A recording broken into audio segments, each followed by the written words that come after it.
আউযুবিল্লাহি মিনাশ শাইতানির রাজিম বিসমিল্লাহির রহমানির রহিম রব্বি ইশরাহ লি সাদরি ওয়া ইয়াসসির লি আমরি ওয়াহলুল উকতাদাম মিন লিসানি ইয়াফকাহু কওলি। আসসালামু আলাইকুম ওয়া রাহমাতুল্লাহি ওয়া বারাকাতুহু। আজকে আমরা 134তম ভিডিও পোস্ট করতে যাচ্ছি, যেখানে আমরা পানি সেচের বিবরণ অধ্যায়টিকে কন্টিনিউ করব। তাহলে আজকের ভিডিও শুরু করা যাক। বিসমিল্লাহির রহমানির রহিম। 2199 নম্বর হাদিস। রাসূলুল্লাহ সাল্লাল্লাহু আলাইহি ওয়াসাল্লামের নিকট একটি পান পাত্র আনা হলো।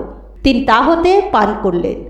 তার ডান দিকে একটি বালক ছিল, যে ছিল সর্বকনিষ্ঠ, আর বয়স্ক লোকেরা তাঁর বাম দিকে ছিল। তিনি বললেন, হে বালক, তুমি কি আমাকে বয়স্ক লোকদেরকে এটি দিতে অনুমতি দেবে? সে বলল, হে আল্লাহর রসূল, আমি আমার প্রাপ্য আপনার উদ্বৃত্ত অর্থাৎ মুখস্পর্শিত পানীয় পান করার ব্যাপারে নিজের উপরে কাউকেও অগ্রাধিকার দেব না। তখন তিনি তাকেই তা দিলেন। 2200 নম্বর হাদিস। নবী করিম সাল্লাল্লাহু আলাইহি ওয়াসাল্লাম বলেছেন, যে সত্তার কসম যার করতলে আমার জীবন, আমি কিয়ামতের দিন অবশ্যই আমার হাউস থেকে কিছু লোককে এমনভাবে তাড়িয়ে দেব যেমনভাবে অপরিচিত উটকে তাড়িয়ে দেওয়া হয়। 2201 নম্বর হাদিস।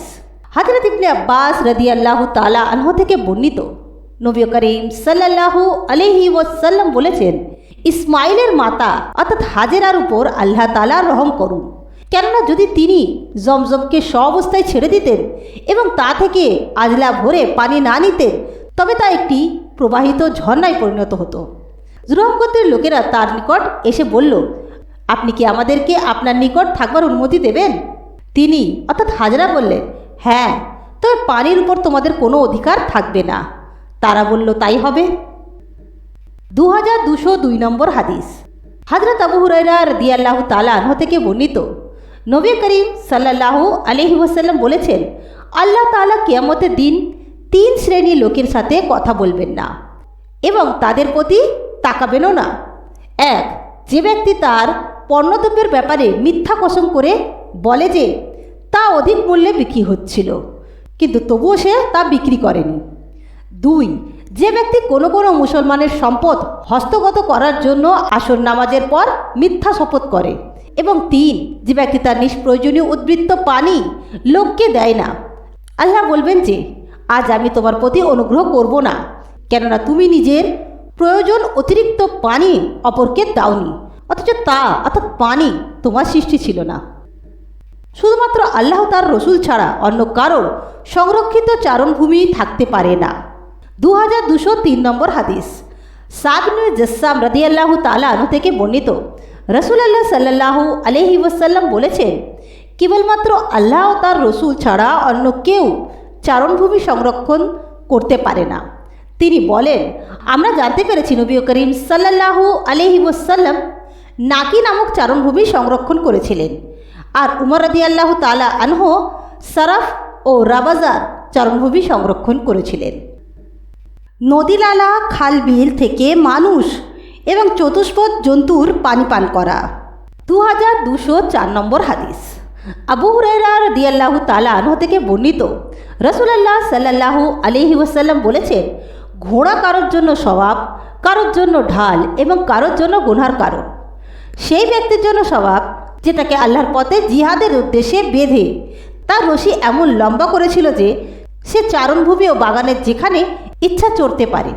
যদি তার রশি ছিঁড়ে যায় এবং সে 2-1টি উঁচু স্থানে লাফ দিয়ে তা অতিক্রম করে, তবে তার প্রতিটি পায়ে ও তার প্রতিটি গোবরে তার জন্য স্বভাব নির্ধারিত আছে।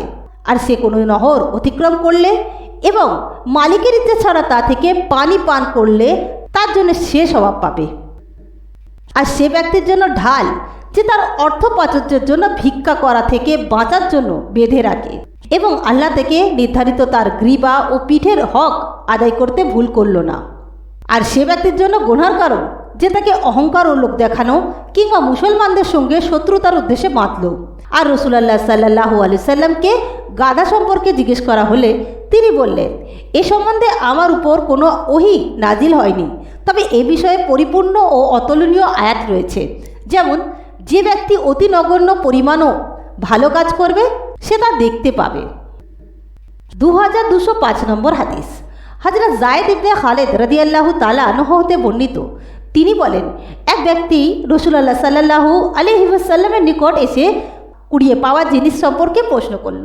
তিনি বললেন, থলেটি ও তার মুখের বন্ধনটি চিনে রাখো, তারপর 1 বছর পর্যন্ত তা প্রচার করতে থাকো। যদি তার মালিক এসে যায় ভালো কথা, নতুবা তোমার যা ইচ্ছা তা করতে পারো। সে আবার জিজ্ঞেস করল, কুড়িয়ে পাওয়া বকরি কি করব? তিনি বললেন, তা হয় তোমার, না হয় তোমার ভ্রাতার, না হয় নেকড়ের। সে আবার জিজ্ঞেস করল, হারানো উষ্ট্র হলে কি করব? তিনি বললেন, তোমার তাতে প্রয়োজন কি? তার সাথে তার মশক ও জুতা রয়েছে। সে জলাশয়ে গিয়ে পানি পান করবে এবং তরুলতা ভক্ষণ করবে, শেষ পর্যন্ত তার মালিক তাকে পেয়ে যাবে। 2206 নম্বর হাদিস। হযরত জুবায়ের ইবনে আওয়াম রাদিয়াল্লাহু তাআলা আনহু থেকে বর্ণিত, নবী করিম সাল্লাল্লাহু আলাইহি ওয়াসাল্লাম বলেছেন, তোমাদের কেউ রশি নিয়ে জ্বালানি কাঠের আঁটি বেঁধে তা বিক্রি করতে পারে, এতে আল্লাহ তার সম্মান রক্ষা করবেন। আর এটি লোকদের নিকট ভিক্ষা করা হতে উত্তম, যে ভিক্ষা চাইলে তারা কিছু দিতেও পারে, আবার বঞ্চিতও করতে পারে। জ্বালানি কাষ্ঠ ও গবাদি পশুর খাদ্য বিক্রি করা। 2207 নম্বর হাদিস। হযরত আবু হুরায়রা রাদিয়াল্লাহু তাআলা আনহু থেকে বর্ণিত, তিনি বলেন, নবী করিম সাল্লাল্লাহু আলাইহি ওয়াসাল্লাম বলেছেন, পিঠে কাঠের বোঝা বহন করে তা বিক্রি করা কারোর জন্য ভিক্ষা চাওয়া থেকে উত্তম। যে চায় কেউ তাকে দিতেও পারে, আবার নাও দিতে পারে। 2208 নম্বর হাদিস। হযরত আলী ইবনে আবু তালিব রাদিয়াল্লাহু তাআলা আনহু থেকে বর্ণিত, তিনি বলেন, বদরের যুদ্ধে রাসূলুল্লাহ সাল্লাল্লাহু আলাইহি ওয়াসাল্লামের সাথে শরীক হওয়ার গনিমতের মাল হিসাবে আমি একটি উট পেলাম। তিনি আরও বলেন, রাসূলুল্লাহ সাল্লাল্লাহু আলাইহি ওয়াসাল্লাম আমাকে আর একটি উট দিলেন। একদা আমি দুটোকে এক আনসারীর ঘরের দরজায় বসিয়ে রাখলাম। আমার ইচ্ছা ছিল এদের উপর অর্থাৎ পিঠে ইস্কির ঘাস চাপিয়ে তা বিক্রি করতে নিয়ে যাব।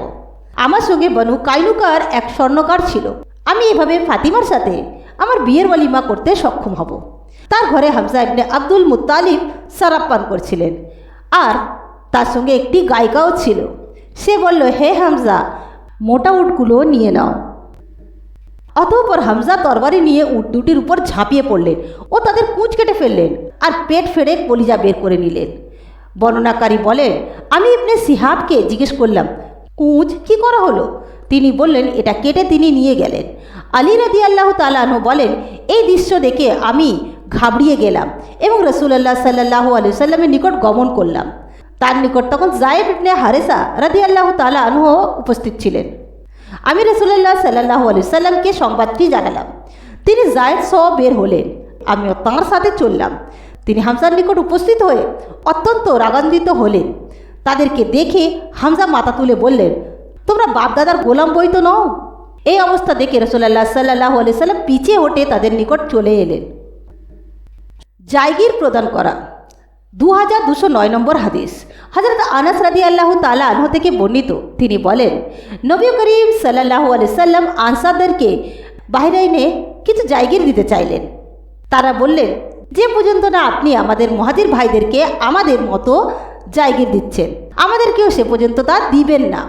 তখন তিনি বললেন, আমার পর শীঘ্রই তোমরা দেখবে তোমাদের উপর অন্যদেরকে প্রাধান্য দেওয়া হচ্ছে।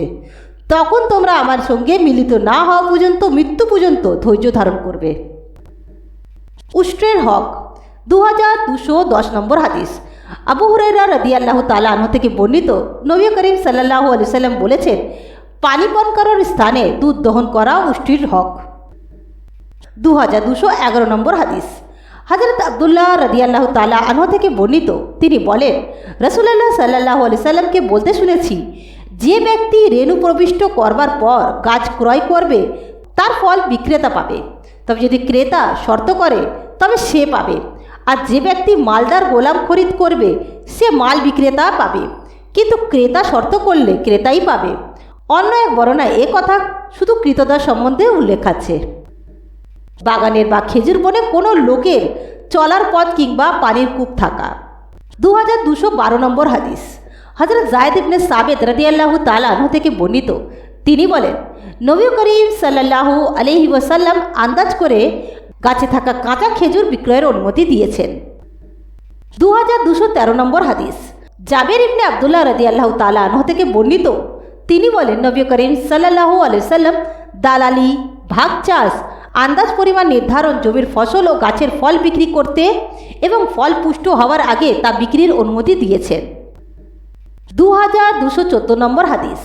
হযরত আবু হুরায়রা রাদিয়াল্লাহু তাআলা আনহু থেকে বর্ণিত, তিনি বলেন, নবী করিম সাল্লাল্লাহু আলাইহি সাল্লাম 5 ওয়াসাক কিংবা তদপেক্ষা কম শুকনো খেজুর আন্দাজ করে আরিয়া ক্রয় বিক্রয়ের অনুমতি দিয়েছেন। 2215 নম্বর হাদিস। হযরত রাফি ইবনে খাতিজ ও সহল ইবনে আবু হাজমা রাদিয়াল্লাহু তাআলা আনহু থেকে বর্ণিত, তারা বলেন, রাসূলুল্লাহ সাল্লাল্লাহু আলাইহি ওয়াসাল্লাম মুজাওয়ানা নিষেধ করেছেন, কিন্তু তিনি আরিয়ার অধিকারীদের জন্য এর অনুমতি দিয়েছেন। তো আজকে আমরা 234তম ভিডিও পোস্ট করলাম, যেখানে আমরা নদী সেচ বিবরণ অধ্যায়টিকে কমপ্লিট করে ফেললাম। ইনশাআল্লাহ নেক্সট ভিডিওতে আমরা ঋণ সম্বন্ধীয় অধ্যায়টিকে শুরু করব। ইনশাআল্লাহ নেক্সট ভিডিওতে আপনাদের সঙ্গে আবার দেখা হবে। আসসালামু আলাইকুম ওয়া রাহমাতুল্লাহি ওয়া বারাকাতুহু।